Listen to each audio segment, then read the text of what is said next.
खुलुमबाय आंनि मुलुगनां बड' निउस चेनेल साफ्रोमबो नायगिरि बिथांमोननिसिम गोजोन फुंबिलिनि बयनिसिमबो गाहाम हामलायनाय जासिहरनाय जाबाय। आसा खालामो नोंथांमोनहा गासै मोजाङै दं। बे समाव आं नोंथांमोननि सिगाङाव फुंबिलिनि मोननैसो खौरां लाना फैलायबाय। अन्नानै भिडिअखौ स्किप खालामाजासे जोबजासिम नायलांदो। दिनैनि फुंबिलिनि मोननैसो खौरांफोरा जाबाय। गिबि रादाबाव दं BPFनि गारियाव पेसेन्जार गैला, ड्राइभार आरो हेन्डीमेनल'सै। बे बाथ्राखौ बुंदों खौरांगिरिफोरनि सिगाङाव आसामनि केबिनेट मन्त्रि मानावेदर अशोक सिंघल बिथाङा बे बाथ्राखौ मैया क'क्राझार जिल्लानि सेरफांगुरि फोथाराव क'क्राझार जिल्ला BJPजों खुंजानाय गेदेर सुबुं गौमानि जथुम्मायाव गाहाय आलासि महरै बाहागो लानानै खौरांगिरिफोरनि सिगाङाव फोरमायदों। बिथां मानावेदरआ फोरमायनाय बादिब्ला मैयानि बे BJPनि जथुम्मायाव खमैबो 10,000 रायजो राजाफोरा बाहागो लादों होनना मिथिनो मोन्दों।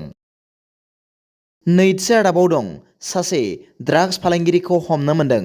खौरां मोननाय जादों दि स्पेशेल टास्क फर्स हानजाया मैया बुधबारखालि आसामनि हजाइ जिल्लायाव सासे ड्राग्स फालांगिरिखौ हमदों। खौरां मोननाय बादिब्ला STF हानजाया मोनसे अपारेसन जागायदोंमोन, जायनि जाउनाव बिसोरो हजाइ रेलवे स्टेशननि साखाथियाव 980 ग्राम सन्देह गोनां हेर'इनखौ जब्द खालामनो हादों। हमजानाय सुबुंनि मुंखौ 47 बोसोर बैसोनि अर्जुन दास होनना सिनायथि मोन्दों। बे आयदायाव आरोबाव आयेनारि हाबाफारिया सोलिगासिनो दं।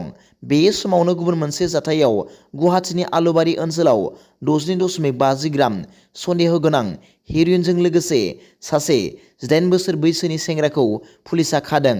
बेनि अनगायैबो हेर'इनजों लोगोसे पुलिसआ बिथांनिफ्राय गंसे आइफन आरो गंसे स्कुटिबो जब्द खालामनो हादों होनना मिथिनो मोननाय जादों।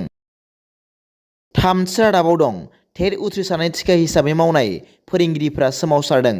खौरां मोननाय जादों दि मैया आसामाव रायजो नाङैनो टिका हिसाबै साख्रि मावनाय टेट उथ्रिसार जानाय फोरोंगिरिफ्रा सरकारनि हेंथायै सोमावसारदों। फोरोंगिरिफोरा बेथन रैखाथिजों लोगोसे साख्रिफोरखौ नेमखान्थि बायदि खालामनांगौनि दाबिजों सोमावसारदों होनना मिथिनो मोननाय जादों।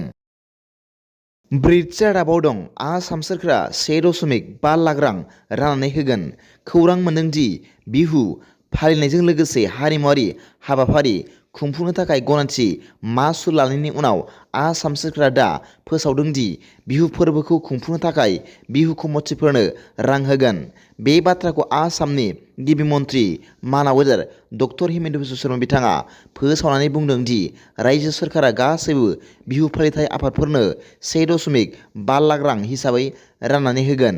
बे रांफोरखौ गिबि हाबाफारि हिसाबै बिहुखौ मोजाङै फालिनो हानायनि थाखाय होनाय जागोन होननानै मैया बुधबारखालि फोसावदों होनना मिथिनो मोननाय जादों।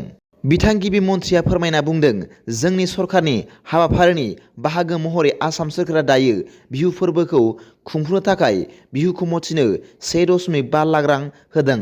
बियो गिबि खेब जेब्ला जोंनि खुंथायनि सिङाव बेबादि हेफाजाब होनाय जादों। मख'नो गोनां बाथ्रा दि गोदान खाजोना खान्थिफोरनि रिपर्टफोरा नोगोरारिफोर आरो राजखान्थियारि हान्जाफोरनि गेजेराव गोजोननाय गैयै सोमजिखांनायनि उनाव गिबि मन्थ्रिया बे बाथ्राखौ फोरमायदों। गोदान खान्थिफोरनि बादिब्ला बिहु फालिथायजों लोगोसे हारिमुआरि हान्जा सोलायनायनि राहा खालामनो थाखाय सुबुंफोरा गनायथि मासुल महरै 300 रां होनो गोनां जासिगोन। दिनैनि फुंबिलिनि मोननैसो खौरांफोरा दा बेखिनिल'मोन।